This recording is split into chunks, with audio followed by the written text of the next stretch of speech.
got a review of my 3D printed Hitachi ZW370. This model was designed by Lucas Kajar, so is how it's pronounced, and it is a 1/14 scale build. It is a quite fun build, pretty heavy as well. Quite a lot of screws, quite a lot of M3 rods, threaded rods, M4 threaded rods, M5 threaded rods. There's a lot going on for this machine, and without further ado, let's get into it. So for this machine, as you can see here, uses a 5000 milliamp battery, which is a recommended battery for this machine. It is running off at 3S, so as you can see, 3S 11.1 volts. Not necessarily have to use a smart pack. I have a smart pack because I fly airplanes as well. And this model, the battery fits perfectly in it. It is quite a heavy machine, weighing somewhere of 13.8 kilograms. There is about a kilogram of weights in each wheels as well. And so let's just talk about the basics build. So the basics build is the filament used. So the filament I've used, the orange is actually this one. It is PLA Plus Sunny Orange, and the black filament, that is just black PETG. I haven't got any more PETGs finished, but the black is actually PETG, and the mud flaps is printed off TPU. So these are TPU mud flaps. Aside from that, the build was pretty good. Print wise, it took me about 2.5 weeks to print, because most of the infills in the print I use 100% infill, and just to give it the additional weight. The windows are perspex glass. For the windows, perspex glass. The doors on this one doesn't open on the cab, so the doors on the cab does not open. So you have to, while building the machine, you have to put the driver in first and then build the cab over the driver. It is quite easy, so I didn't together by screws.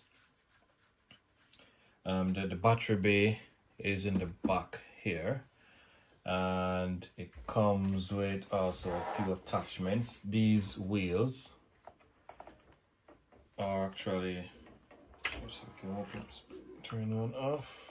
The wheels are beadlock wheels, and the rims literally screws out. So you screw the rims out, and there you can see there's access to inside the wheels.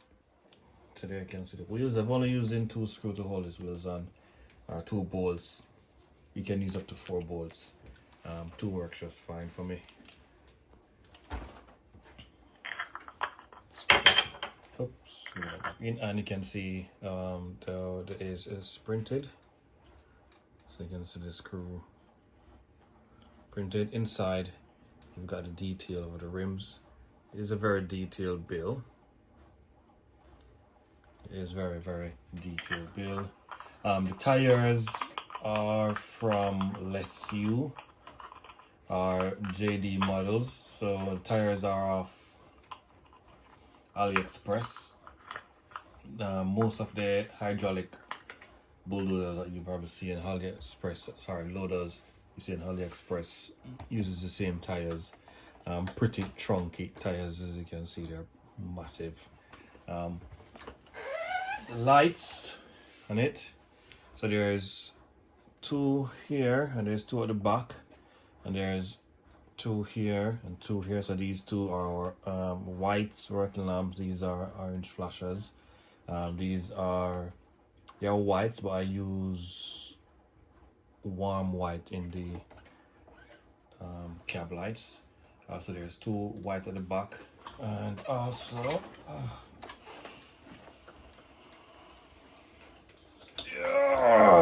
so heavy. These are actually the lights. So there's red, there's a reverse light, and there's a flasher. This is a work light as well, and is on the opposite side is the same as well. Battery bay is this section, is the battery bay, and the bumpers are actually filled with weights, and you can actually, the print comes with an adapter, a hook that goes inside this bit that you can use, hook a chain on, and use it to pull trucks or other tractors that are stuck. The beacons is from beacons, AliExpress, Amazon, eBay. For the beacon, just an ordinary beacon. The beacon that is recommended for this model in the parts list is a smaller beacon, and it's a lot more scale. So I've actually been using that beacon now in all my other models, and you will see the beacon in my other reviews, especially on my L120H and my L350H. Those are Volvos, and you will see that beacon as well. So the motors that is used, it uses four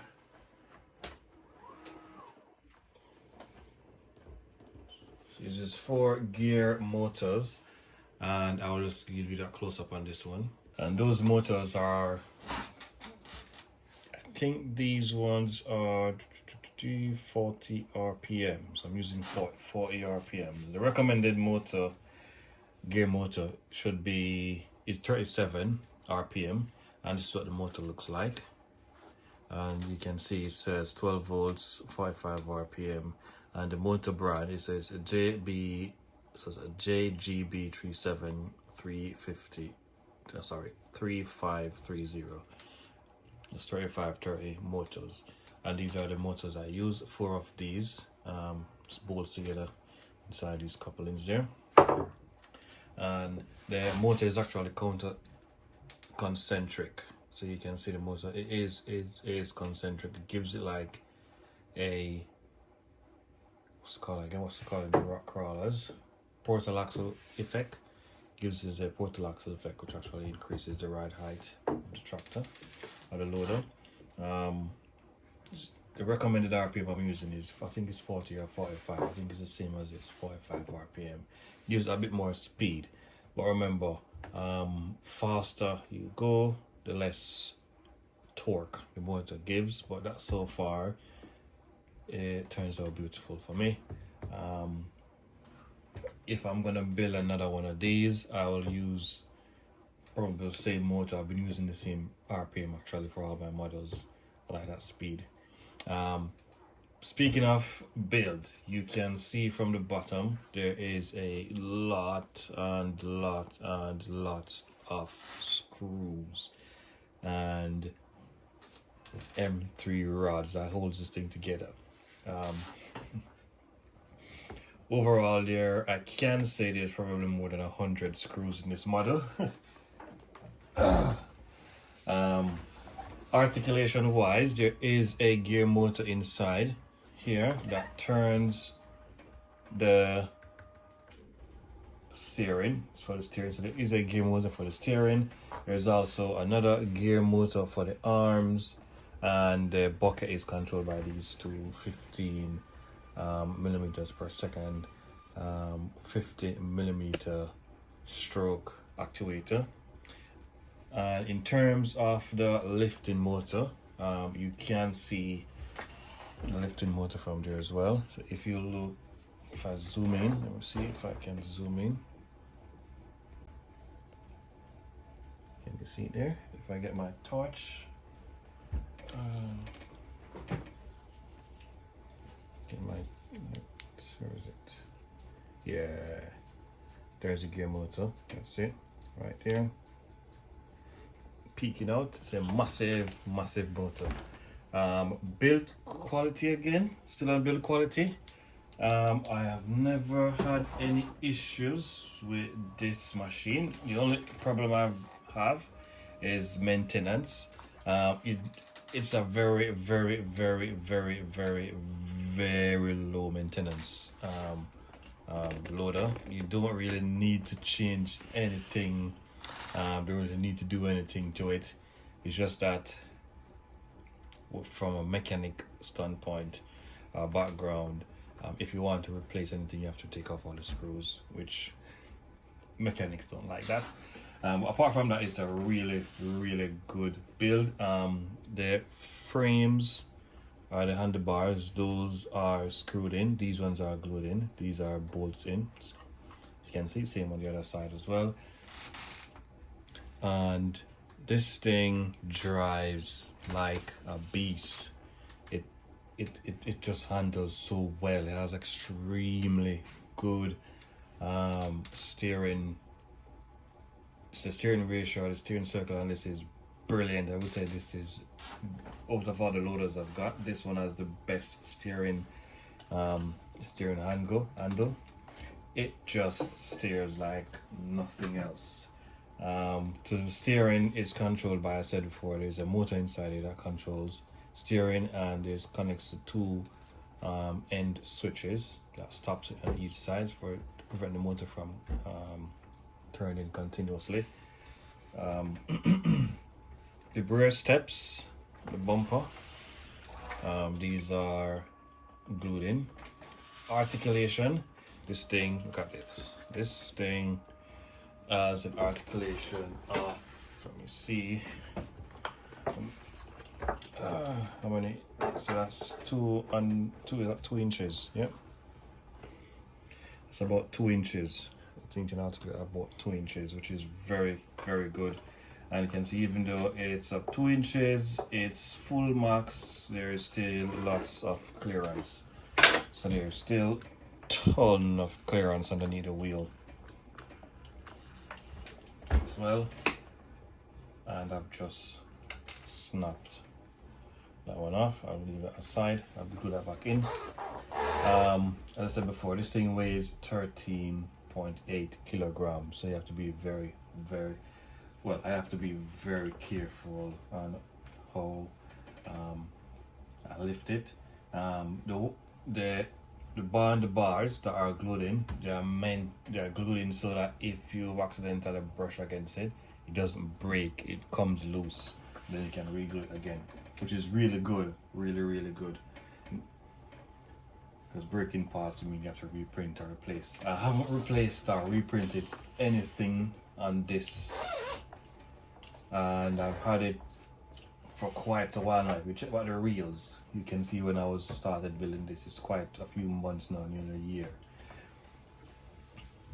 Now let's move into the main bit of the review, which is the front.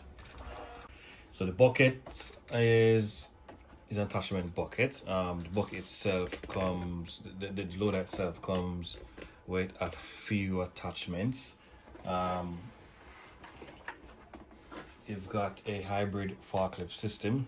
This one I custom built. This is the attachment for the bucket. So the attachment goes down inside, locks, and that's it. This one is fully adjustable and it's made for your small pallets. So if you've got small pallets like these, this one will fit perfectly, fully adjustable. The next attachment is the heavy duty fork. So you can call this like a light duty auto adjustment fork. This one is a heavy duty fork. As you can see, this one does not fit with the regular pallets. This one is made, and it's a lot thicker compared to the light duty fork. You can see the difference. This one is not wasn't made originally for this loader. This one is a custom built one. It's actually from another builder, Lassie. This was built for his loaders, smaller Cat 950M and the Volvo L120H. This is the fork for it, which you can see that's going on my L120H. So what I did, I wanted to use the solar to carry forks as well, small pallets. So I've modified it so that the attachment adapter for this loader works on the attachment adapter for last fork.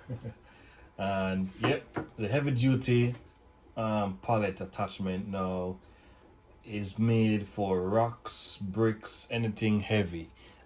This machine has a lifting capacity of about 6.5 kilograms maximum, and that is, I would say, anything like a brick or a brick and a half. You're not gonna be lifting that much anyways, because this thing, you can lift rocks, stones, anything with ease. Wet sands, mud, muck, clay, with a sweat, it just does it. So 6.5 kilograms is more than enough, and that's why you have the heavy duty fork. Apart from the fork, you've got a heavy duty rock bucket. As you can see, it's very dirty, it's been used. This one is the teeth, and it's pretty heavy. You can see the attachment again, and it is huge. Just a sneak peek, you can see how big this one is. I must give you just a sneak peek of what the next review is gonna be. So the size of this bucket is 9.5 inches. So the width is 9.5 inches. This is the largest one. Let's take a look at the L350 bucket. Give us a review of this unit. This is the L350 bucket. As you can see, it's massive. How big? The width of this bucket is 10.5 inches, so it's 1.5 inches wider, and the height of the bucket is, this one is 5 inches. Height of this one is 6 inches, and easily the Hitachi bucket fits perfectly inside the Volvo. And this bucket is for the Volvo L350H, which is going to be in the next review. This is also an attachment bucket, and that's the attachment back for the bucket. But let's get back to the Hitachi. Replacing the buckets or changing the buckets, it's very, very, very easy. I will demonstrate that for you. Man, it's heavy. That's not exaggeration, it's heavy. The print, this is how the arm was. So this is printed on my A1 Mini with AMS. This is a Bamboo Lab A1 with AMS, not the A1 Mini. The A1 Mini, it's not big enough. This is the AMS printed. So this Hitachi is not a decal, it's actually colored printed white filament. So as you can see, this won't scrape off, won't scratch. As I mentioned before, these are 15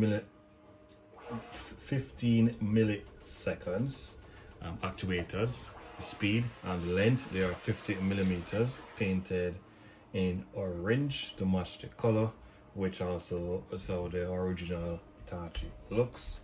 The fenders, they are 2-piece, so the black piece prints separate from the orange piece, which gives you that. And you can see the 2 lifting cylinders at the side. Here, these are the lifting cylinders that connects to the lifting arms inside and the motor. And you've got the pivot here, 2 pendulums, pivot inside. Battery. So the exhaust and the filter box section, that's where the battery is. Just lift it, pull it up, and as you see the battery. There's a speaker inside, and this is just your battery, your battery bay, which is quite interesting. So the battery bay, as I said before, is interesting. It's large, and large enough to take 5,000 milliamp with ease. and you can also add a second small auxiliary battery inside.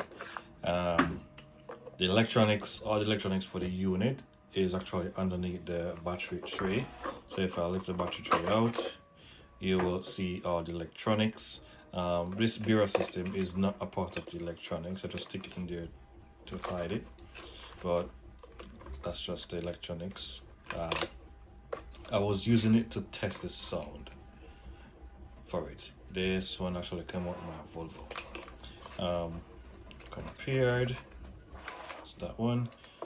Uses a 12 channel. As I mentioned before, there's lights here as well, and there's quite a few stuff. So there's quite a few channels, and I will go through channels with the radio. Sorry, there's quite a few stuff in this machine. It's brilliant. I love it. That is the steering motor. It's an 8mm shaft, massive. It's heavy. That's the steering motor. So this thing will turn anywhere on anything in any occasion. It is waterproof. This system is also fully waterproof. The receiver I'm using is the Fly Sky. It's the Gen 1 Fly Sky receiver, which works with the PL18 EV units. The receiver is also waterproof. I'm not sure if you can see the receiver. That's it. That's the receiver there. If I get my light again,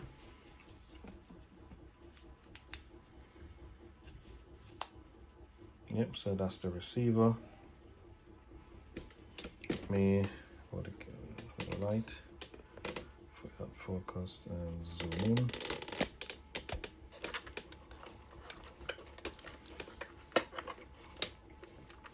So that's the receiver. It's the FTR12B. Is waterproof, 12 channel receiver.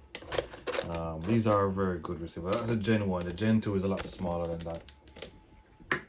So with the battery bay in, I'm going to do a 360 view of this machine. It's pretty heavy, so bear with me. That's going to be the left side. This is the right side. You can see how it rocks the table. Again, you've got steps here. You've got your handrails. You've got your decals that you have to print on and put on yourselves. Still beadlock tires, rims, nice, soft, flexible rubber tires. So they're not hard. They're actually nice and softy, which is very good for traction. Where you see them lamps. If you should put your finger here when this thing turns, it will crushes it. So it's not meant for kids under 13 or 14 basically. I said before, it weighs 13.8 kilograms, so they wouldn't be able to lift it anyways. I'm gonna put the battery in and just do the bucket changing. So that the bucket changing and the show it articulates, show the lights, and it turns. So while it's here, I'm just going to show you how easy it is to get the battery in. As I said, many people think that 3D printing is, I would say, it's weak, it's ugly, it's not good, it's not ready for modeling, but I will let this prove it to you. 3D printing is gonna revolutionize the hobby, if I pronounce it properly. And 3D printing is the new way forward. It is a lot cheaper. You can see how easy the battery went in. It's a lot cheaper. It's a lot more cost effective. You got the joy of building your own models. You can change your own color, add your own color. You can customize it any way you want. And again, it's unstoppable. If you break something, you can reprint it. You can change the material that you use. For example, if this was broken off, so it's printed in PLA, broken off, you can change it to PTG, AC, ABS, and so which is a lot stronger. You can change the colors. You can't do that with your pre-built metal models. You would have to reorder in parts and spending money. And Yep, so let's get this powered on. So let's put the battery in. ZZ, the power switch is here. Turn that on. You can see the lights starts to flash. Then I'll turn the radio on. While the radio boots,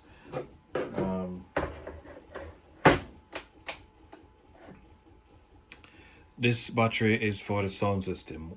While the sound system is connected, might as well I just run it with the sound system. So I'm going to plug the sound system in, which is the B-Rock S, is it? MSM1. It's plugged in. Top out the side. Then the battery cover. The decals are coming off because I printed them myself. They're not real actual decals. Now, I just need to find where this model is. And this model is the Hitachi. So we're looking for the Hitachi. So I go down, that's the man, bulldozer, Volvo 350, over 30G, excavator, and that's the Hitachi. And you hear it binds up. Now, our right stick drives and turns, our left stick operates the bucket, and also I believe the left stick, the knobby thingamajig operates. Is it this one or is it this one? I have no idea. I was check it. Oops. Operates the the attachment. Okay, so attachments. Since the machine is up and running, as you can see, it sounds very good. The attachment is on this switch. I've changed it from these knobs here. I put it on this thing on my jig. Can you hear? That's the attachment. Turn.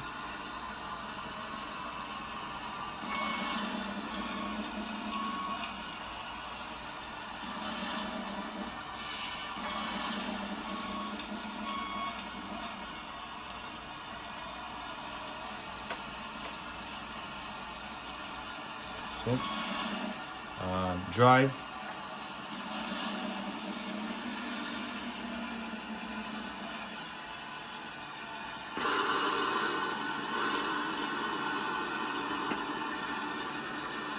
Reverse.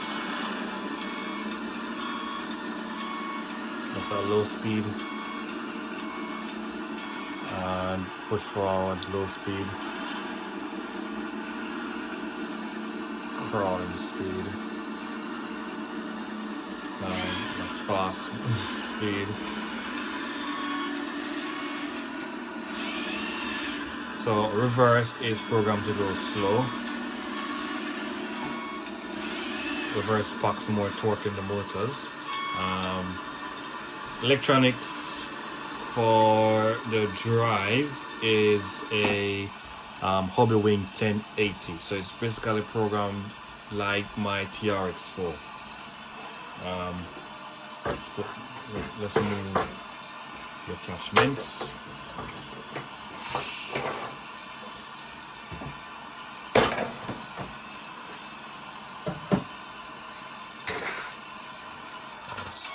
Let's start it again. It's reverse.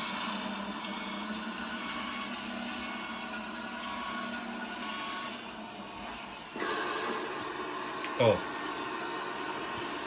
one thing to note. The battery cover. Let's see, the battery cover is actually soundproofing the speaker.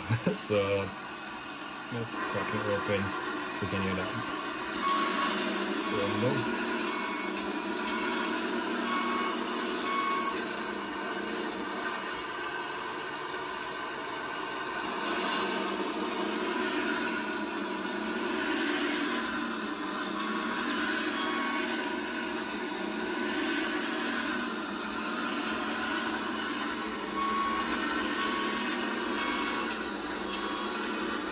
Remember to tell you about the turning radius, extremely good.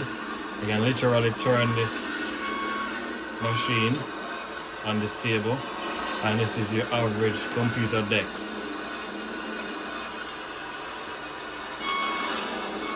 I can do a 52 million point turn on this computer depths.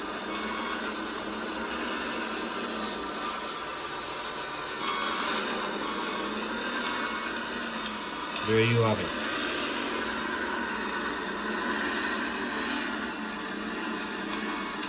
And articulation.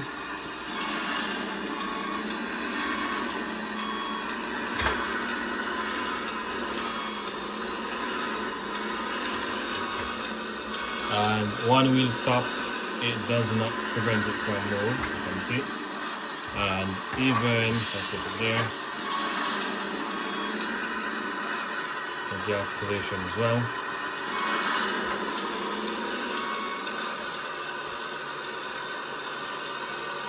Now for the buckets, how high does it lift? I'll show you how high does it lift. The motor is a 7 RPM lifting motor, so it's very, very strong, and you can see for yourself. Let me adjust the camera. This thing lifts quite high. I'm not sure. Well, it lifts more than 12 inches for sure. She says.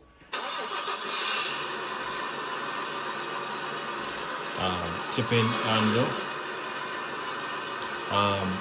Tips at 10, so 9.5 inches. Tips at 9.5 inches. Let me just turn the speaker off. Yeah, tips at 9.5 inches. What does that mean in the hobby world? Meaning it tips perfectly into a Tamiya truck. And just to give you an example of what that looks like, I'll get my 1/4 inch scale Tamiya tipper. So this tipper trailer is built by a good friend, Martin Soma. It is 1/14 scale. It is the exact same size as the Carson tipper trailer. That 3-axle one. This is also 3-axle, but you can choose to make the chassis longer, and at the 3rd axle you can either choose to add a steer or a lift, but I will talk about this build in another review. This is just for demonstration purposes. You can see that the loader itself tips. You can see tips perfectly inside Tamiya truck, and so unlike the Huina 583, is that the one that doesn't tips in anything? This one reaches, and it reaches with oh, a lot of clearance. As you can see, there is a lot of clearance here, I think, as well.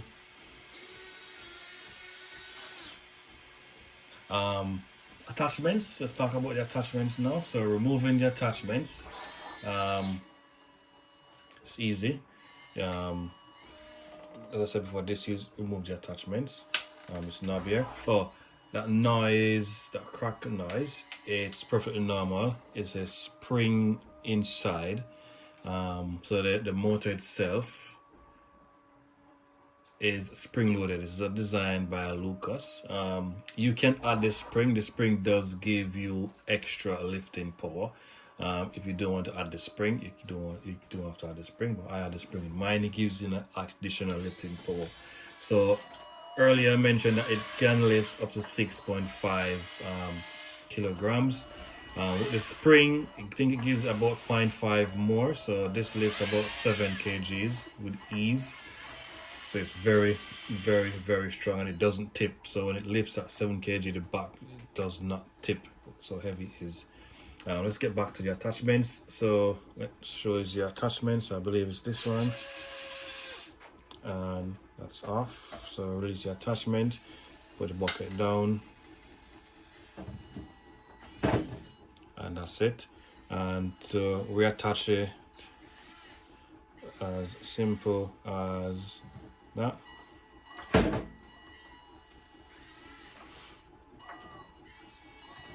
Let me see if I can get it.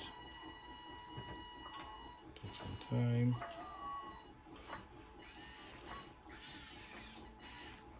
Reattach, that's it. Gotcha. And then once it locks in, lock the bucket in place. Same for the forklift, so I will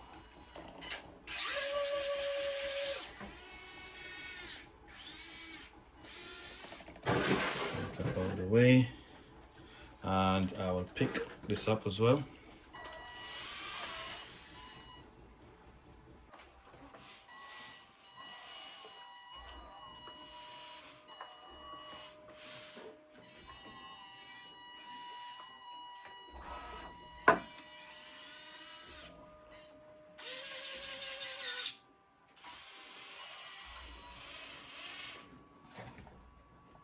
Where's my pallet?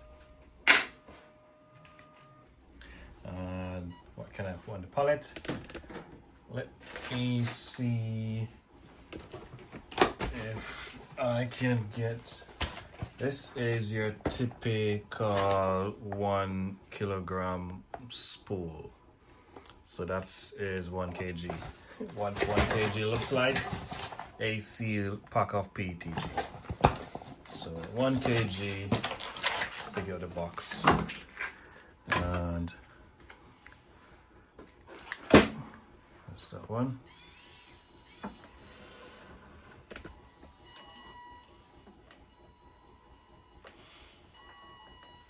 Come on, get it, get it, get it. Yep. Still big.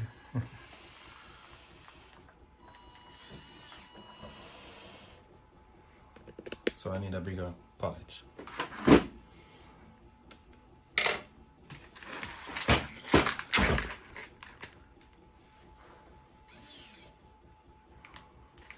Right, so 1 kg is not suitable for, remember I said heavy duty pallets, so 1 kg is not suitable for this pallet fork.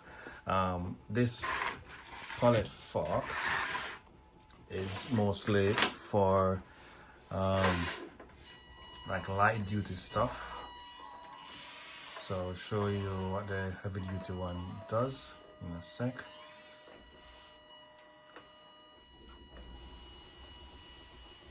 Marksmanship.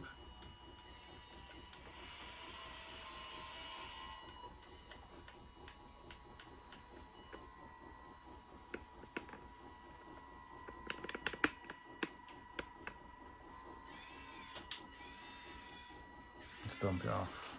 Hey.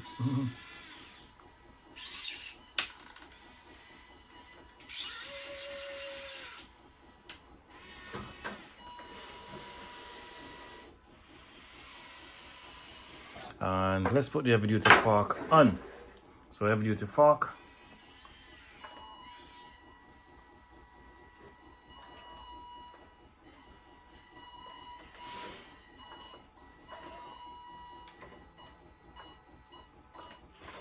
Don't worry, with practice you will get it. This thing has one of the best attachments out there right now. The best attachment. And so this is the heavy duty fork. Let's see the heavy duty fork. Let's put this back. kg. And you see that fits a lot better. And then that's it. Let's balance it off. Lift you go, away you go. And the controls on this thing is excellent. You got very like the proportional on this thing is super sensitive, super good. This is a very, I want to say a very good loader. Give it a thumbs up. And as you can see, it lifts a kg with ease. I haven't got any more filaments that is sealed that I can test.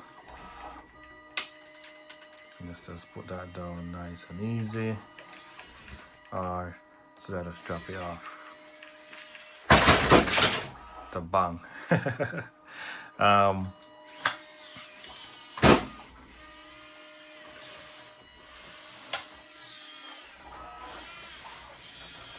that's it. It is just such a joy to play with. Just to show you how the attachment looks, so that's off. I'll lock it on now. The attachment is not just for forks and buckets, but the attachment does works for anything that is electric. So if there's an electric attachment out there and you can print it, it will works, because the attachment also comes, as you can see here, with a magnetic adapter, and it does work. I think this one is one of these knobs. Let's focus that. I think it's for one of these knobs.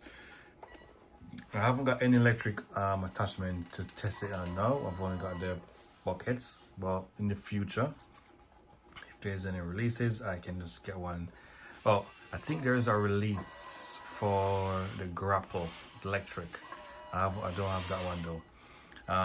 So let's go into the lights now. Now I know this review is long, but it is an in-depth review, which is gonna be how all my reviews are. Now let's get into the lights. So we've got the lights at the front. See which one turns that on. That's it. So you can see the orange lights are on. And that's flashing. Pulse.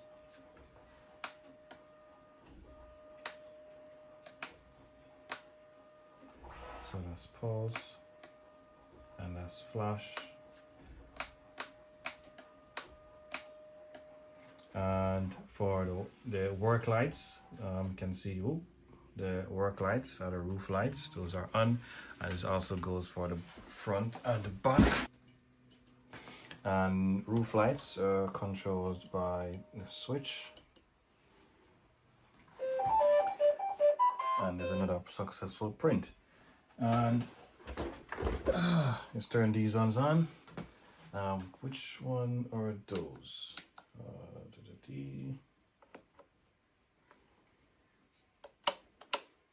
Oh, that's it for them. So these are your driving lights. This is turning the switch on by this button.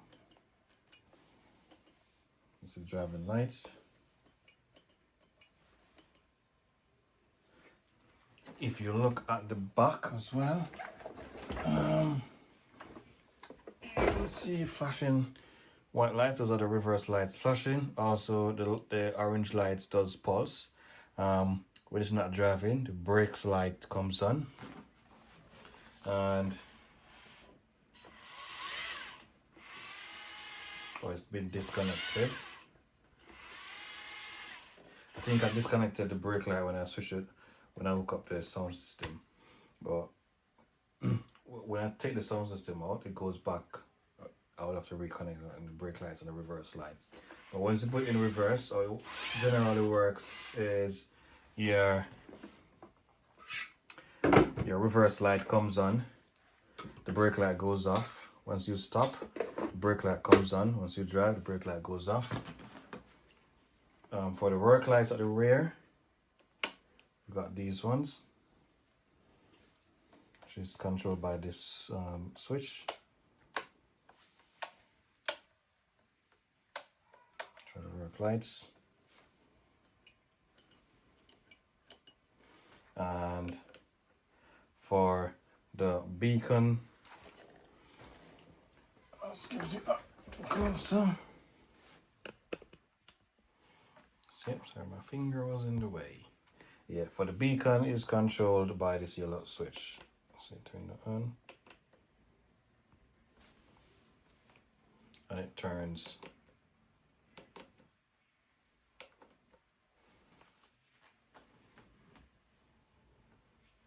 Yep. Turns that off. Yep, and that is the review of the Hitachi ZW370 by Lucas. A brilliant build. He does quite a few more builds which I'm gonna be printing. He does also a Roback truck, and if you're thinking about a Roback is a part of the Volvo family, which I'll be printing soon. There's quite a few more builds coming on the channel. One of my favorites, this is not done by Lucas, done by another chap, is this little mini thing. Fits in the palm of your hands. Stay tuned if you want to miss a review for this. As always, give this video a thumbs up, like, subscribe. Peace.